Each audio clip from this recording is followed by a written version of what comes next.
सुमित्रा देवी की दो बहुएं थीं। दोनों ही एक से बढ़कर एक थीं। बड़ी बहू उर्वशी और छोटी बहू कोमल लोगों के सामने जितना प्यार दिखाती, अंदर से वो एक दूसरे से उतना ही चिढ़ा करती थी। ऐसे ही एक शाम जब सभी लोग एक साथ बैठकर चाय पी रहे थे, तभी सुमित्रा बोलती है, अरे ये चाय किसने बनाई है? जी माँ जी, ये मैंने बनाई है। वाह बहू, मजा आ गया।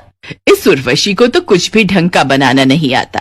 जब से तू आई है ना, खाने पीने की तो मौज लग गई है।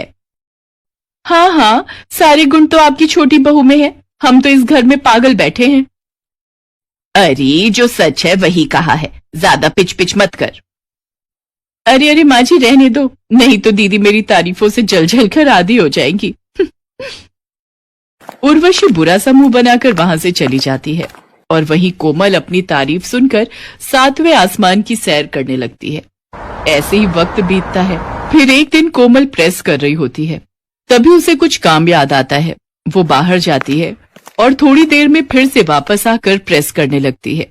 ऐसे ही अगले दिन सुबह सुबह सुमित्रा कोमल को आवाज देते हुए बोलती है, अरे कोमल बहू, जल्दी से मेरी गुलाबी वाली साड़ी ले आ, मुझे शर्मा जी के यहाँ पूजा में जाना है। अब आएगा मजा। ला रही हूं माँ जी। ये लीजिए आपकी साड़ी माँ जी। वाह, ये साड़ी तो चमक रही है प्रेस के बाद। अच्छे से देख लो माँ जी, कहीं से जली तो नहीं है। वैसे भी अपनी प्रेस खराब हो रखी है। अरे ऐसी बात है माँ जी, मैं आपकी साड़ी आपको खोलकर दिखाती हूँ। कोमल सुमित्रा और उर्वशी के सामने से पूरी साड़ी को खोलकर अच्छे से दिखाती है और वो कहीं से भी जली नहीं होती। सुमित्रा उर्वशी को फिर से 4 बातें सुनाकर कोमल की तारीफ करके वहां से चली जाती है। सुमित्रा के जाते ही कोमल बोलती है, क्या हुआ दीदी, आपकी चाल उल्टी पड़ गई?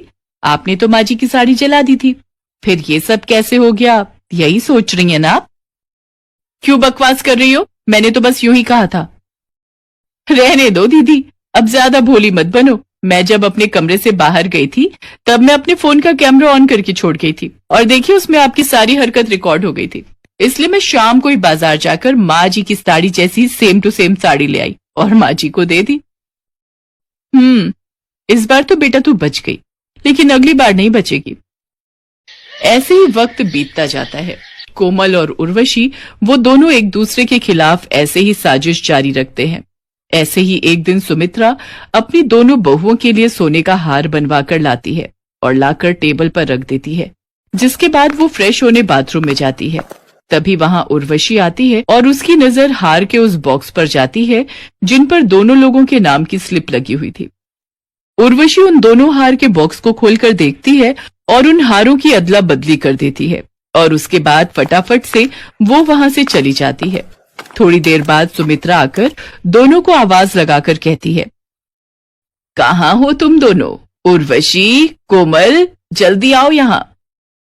क्या हुआ माँ जी? जी माँ जी, आपने बुलाया? तुम दोनों के लिए सोने के हार बनवा कर लाई हूं, ये सामने रखे हैं, अपने अपने नाम की स्लिप देखकर ले लो। माँ जी को क्या लगा था मुझसे चालाकी करेंगी? भारी वाला हार इस कोमल को दे देंगी और हल्का वाला मुझे, पर मेरा नाम उर्वशी है। चालाकी करना मेरे खून में है। अरे दीदी, पहले बॉक्स खोलकर तो देखो, ख्याली पुलाव बाद में पका लेना।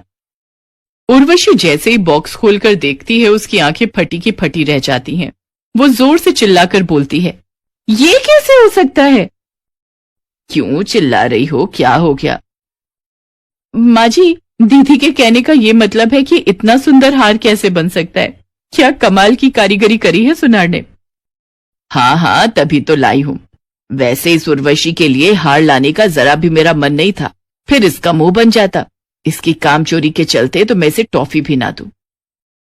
हाँ हाँ, सारी काम चोरी तो मैं ही करती हूँ और सारा काम कोमल करती है।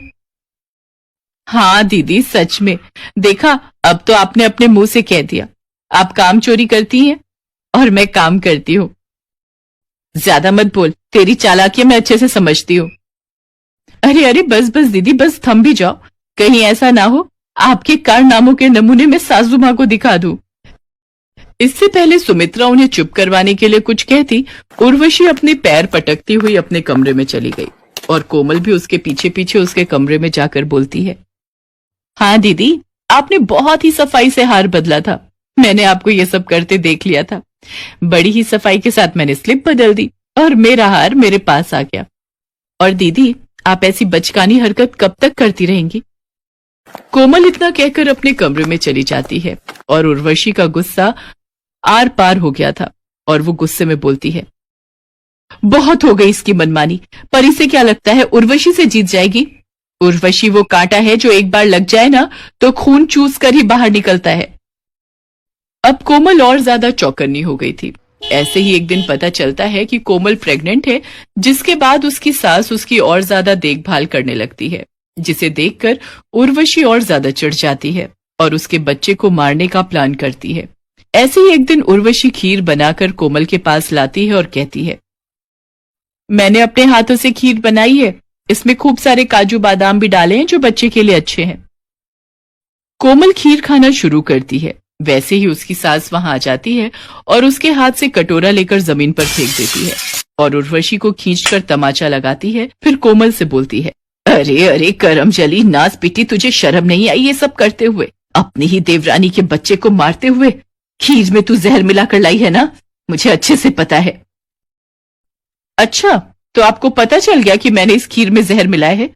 क्यों कोमल, खुद तो तुम बच्चे का बहाना लेकर बेड पर पड़ी रहती हो और निगरानी के लिए सासू मां को छोड़ दिया। वाह, बकवास बंद कर अपनी। कोमल ने मुझे कुछ नहीं बताया, बल्कि मैं खुद तुझ पर नजर रख रही थी। मुझे बहुत अच्छे से पता है तू कितनी भली है और कितनी कमीनी। अपना सामान बांध और निकल जा मेरे घर से। नहीं नहीं माँ जी, ऐसा मत कीजिए। माना कि दीदी से गलती हुई है, पर उनको इतनी बड़ी सजा मत दीजिए। वो भी इस घर की बहू है।